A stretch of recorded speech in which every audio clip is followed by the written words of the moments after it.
Madame Mewade Yvonne Adjovi-Bokwa, bonjour. Bonjour. Pourquoi les réformes actuelles attaquent beaucoup plus l'école? On va pas dire attaque l'école en réalité, hein. On va juste dire attaque les mots de l'école. Parce que l'école souffrait. Oui. L'école était en souffrance. Les ménages le savent, les parents le savent. Depuis plusieurs années, les ménages sont emplis de diplômés en quête d'emploi, on va dire. C'est qu'ils n'en trouvent pas. Ils n'en trouvent pas parce qu'il y a un système mondial de prédation qui gangrène surtout les pays africains, y compris le Bénin. Et donc, ils n'épargnent pas justement la main de les larges masses créatrices qui devraient transformer nos matières premières pour pouvoir en vivre. Ce qui se passe, c'est que on nous avait imposé, je dis on, j'aime pas dire on, c'est le système impérialiste mondial, la colonisation française, avait imposé à nos pays de leur livrer toutes les matières premières brutes.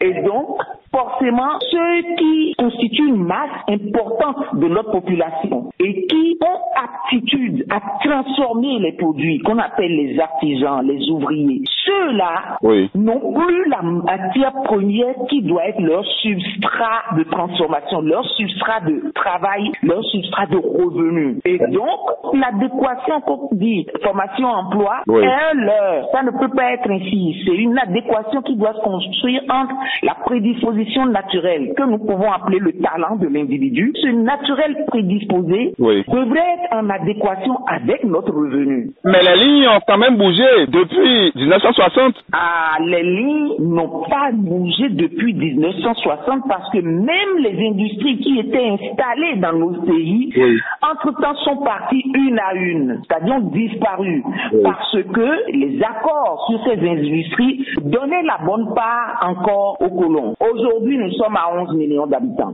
Donc, forcément, s'il n'y a pas cette organisation qui est économique, c'est-à-dire intelligente, pour permettre au grand nombre chaque fois de mieux impacter le milieu naturel, parce que c'est toujours du milieu naturel qu'on tire la culture, si on n'a pas cette organisation-là, forcément il y a une crise. Ce n'est pas paradoxal de voir un bachelier dans un atelier de menuiserie? Pas du tout, au contraire, mieux vaut tard que jamais. Il faut toujours savoir rattraper son talent en route, parce que l'école a été pensée pour aller apprendre à lire et à écrire. Vous imaginez bien qu'il y a un problème. On dit que c'est une langue de production de discours, mais il y a un problème, parce que justement cette langue qui est langue officielle, mais langue seconde pour pratiquement tout le monde, donc vous voyez qu'il y a un décrochage. Ce n'est pas qu'on va à l'école seulement comme dans un couloir qui conduit 30 ans, qui vous met dans un piétinement quotidien et qui vous sort au bout et que maintenant vous commencez à chercher où est l'emploi, où est-ce que je vais en trouver.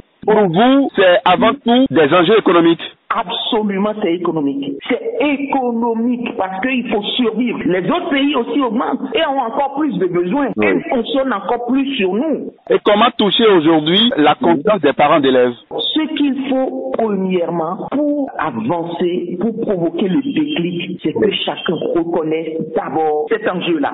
Parce qu'il va falloir redonner de la considération et de la valeur à l'apprentissage, ce qu'on appelle l'apprenti. Ça a déjà existé il y a des années chez nous. Ça doit revenir. Et donc, ces apprentis, vous savez, eux, ils sont intelligents de leurs mains. De leurs mains, c'est pas leur bouche, c'est pas la langue. Leur langue, c'est leur produit. Et ceux-là, forcément, ils créent une complémentarité. Parce que on ne peut pas continuer d'être masse paysanne, donc production de matières premières. Et puis, deuxième, c'est le guichet des commis expéditionnaires mis en place, donc pour expédier la matière première. Et troisième, c'est les comptoirs commerçants qui rapportent les produits finis. Si on continue comme ça, la crise va s'intensifier et toucher gravement à la sécurité des ménages. Donc, il faut absolument remettre à plat le système. Et je crois que c'est ce qui est en train d'être fait aujourd'hui. Il faut que les intellectuels sachent qu'il y a toujours une paire complémentaire en toutes choses dans la vie.